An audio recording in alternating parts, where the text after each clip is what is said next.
तो क्या आप जानना चाहते हैं रेस्पिरेटरी सिस्टम होता क्या है और उसके रिलेटेड कुछ प्रॉब्लम्स जैसे कि कॉमन कोल्ड, स्मोकिंग से क्या होता है, गले में कभी कभी दर्द होने पे क्या कहाँ पर क्या प्रॉब्लम होता है, ऐसी कुछ चीज़ों के बारे में और एंटायर रेस्पिरेटरी सिस्टम यानी कि पूरे रेस्पिरेटरी सिस्टम में क्या क्या चीज़ें होती है, कौन से पार्ट का क्या रोल रहता है, अगर आप जानना चाहते हैं तो बने रहिए हमारे साथ। चलिए शुरू करते हैं। तो आप ये जो पार्ट है, ये पूरा जो आपको डायग्राम दिख रहा है, ये रेस्पिरेटरी सिस्टम का डायग्राम है जिसमें आप यहाँ पे कुछ देख पाएंगे। सो ये फ्रंटल साइनस होता है, मतलब कि बोन के अंदर लोकेटेड रहता है, जो जब भी हम सांस लेते हैं तो हवा को गर्म करना, उसका टेम्परेचर वगैरह मेंटेन करना और बहुत सारी दूसरी चीज़ों को कंट्रोल करता है। जैसे कि हवा में अगर नमी बहुत कम है तो ये हवा को नमीदार बनाएगा। उसी तरीके से साइड में भी हमें मैक्सिलरी बोन के अंदर ये देखने को मिल जाता है। तो यूजुअली ये कुछ इस तरीके से लोकेटेड होता है, बोन के अंदर होगा तो हम देख नहीं पाते, उसको लिटरली आप देखोगे तो भी हमें एग्जैक्टली पता नहीं चलेगा, क्योंकि वो बोन के अंदर होलो पार्ट में रहता है, मतलब कि बोन अंदर से खोखला रहता है, जिसमें ये देखने को मिलता है। शुरू करते हैं कि एक्चुअल रेस्पिरेटरी सिस्टम में हमें क्या क्या देखने को मिलेगा। बने रहिए वीडियो में।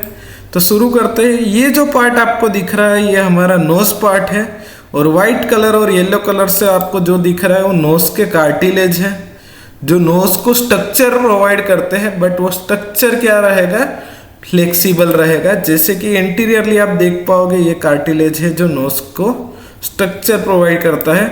साइड से देखने पर ये आपको किसी पक्षी की चोंच की तरह देखने को मिल जाता है।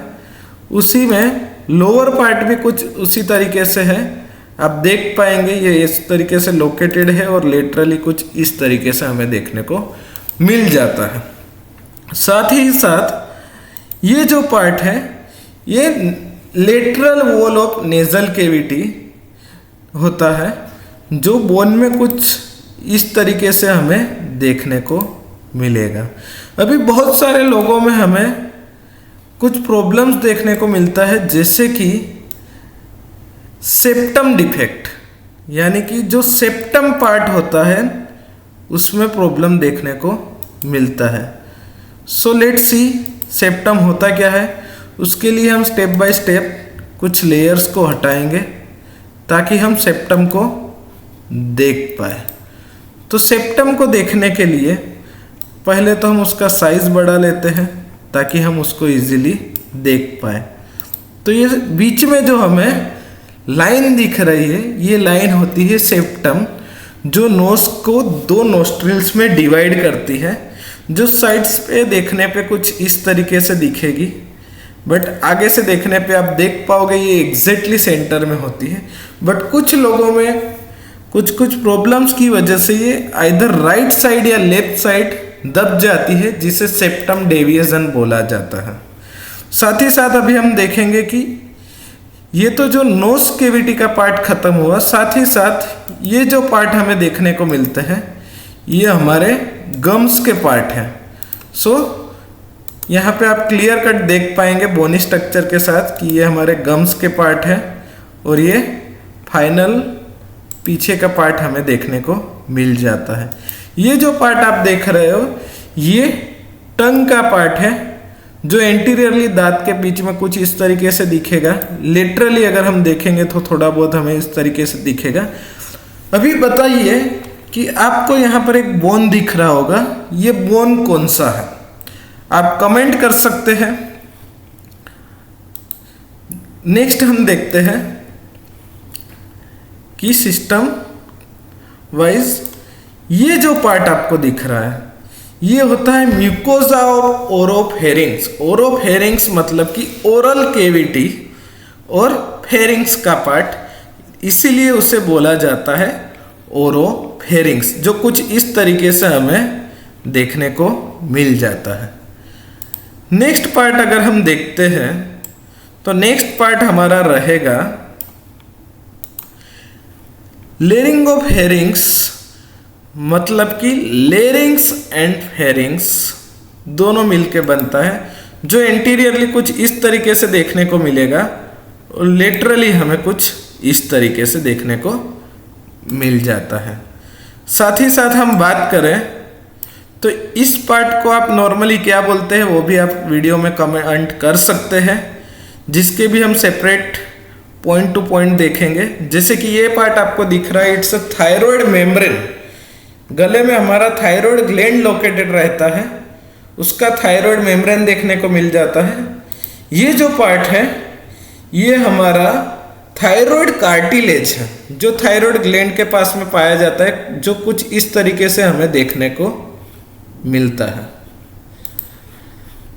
देन आफ्टर हम देखें तो ये जो पार्ट आपको दिख रहा है इट्स अ क्रिकोइड कार्टिलेज, और यहाँ पर एक आपको इलास्टिकस मेम्ब्रेन देखने को मिलता है, जिसको कोनस इलास्टिक्स बोला जाता है, जो नॉर्मली पर्सन में ट्रेकियोस्टोमी के टाइम पे यहाँ पे कट करके हम यहाँ से ट्रेकियोस्टोमी ट्यूब भी इंसर्ट कर सकते हैं। बाद में हम देखें तो ये जो हमें दिख रहा है इट्स अ ट्रेकिया। सो जो कुछ इस तरीके से हमें देखने को मिलता है सामने की तरफ से, और साइड से अगर हम देखें तो वो कुछ इस तरीके से देखने को मिलेगा। सो ट्रेकिया में इंटरनली मस्कुलर पार्ट रहता है और आउटर साइड से वो सी शेप ऑफ कार्टिलेज से कवर होता है, जो हमें एयरवे का शेप मेंटेन करने में हेल्प करता है। सो आगे बढ़ते हैं और उसके ब्रांचेस के बारे में एंड लंग्स के बारे में जानते हैं। तो अभी हम मॉडल को रोटेट कर लेंगे एंड अभी आपको ये जो पार्ट दिख रहा है ये मैंने एक ब्रांचेस सिलेक्ट किया है left side of the lungs का। तो मैं कैसे बोल सकता हूँ कि ये left side of the lung का है? तो आप यहाँ पे देख पाएंगे कि यहाँ पे 2 लाइन बनी हुई है, तो मतलब कि ये लंग 3 पार्ट में डिवाइडेड है। तो 3 पार्ट में डिवाइडेड लंग राइट साइड का होता है, और यहाँ पे आप देख पाएंगे ये एक लाइन बनी हुई है, मतलब इसमें 2 लोब देखने को मिलते हैं, यहाँ पर 3 लोब हैं। तो 2 लोब बने हुए हैं, वो पार्ट को हम बोलते हैं left side of the lung. तो left side of the lung की ब्रोंकस को हम देखते हैं कि वो कैसे दिखती है। तो आपको कुछ इस तरीके को देखने को मिल जाती है, जो मल्टीपल ब्रांचेस में डिवाइड होती है। उसके ऊपर आपको एलियोलाई पॉकेट्स, मल्टीपल मिलियंस ऑफ एलियोलाई देखने को मिल जाएगी, जो एयर एक्सचेंज में हेल्प करती है। एलियोलाई कवर रहती है ब्लड वेसल्स से, जो blood vessels oxygen and carbon dioxide exchange करने में हेल्प करता है।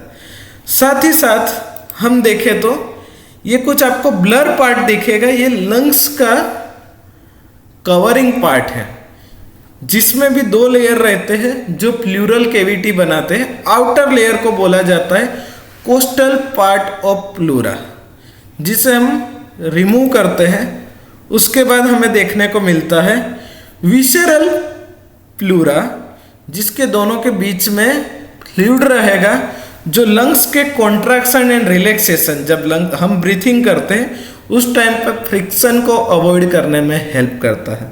अभी आपको क्लियरली यहाँ पर दिखेगा कि ये पार्ट क्या है, और मैं डिफरेंट लोब्स में उसको सिलेक्ट कर सकता हूँ। जैसे कि ये पार्ट है हमारा सुपीरियर लोब, और ये रहेगा इंफीरियर लोब। तो सुपीरियर लोब को हम रिमूव करके भी देख पाएंगे कि वो किस तरीके से दिखता है। इवन वो रिब्स से कैसे कवर रहता है वो भी हम देख सकते हैं कि कुछ इस तरीके से हमें कवर देखने को मिलेगा, और लेटरली कुछ इस तरीके से रिब्स से प्रोटेक्टेड रहता है।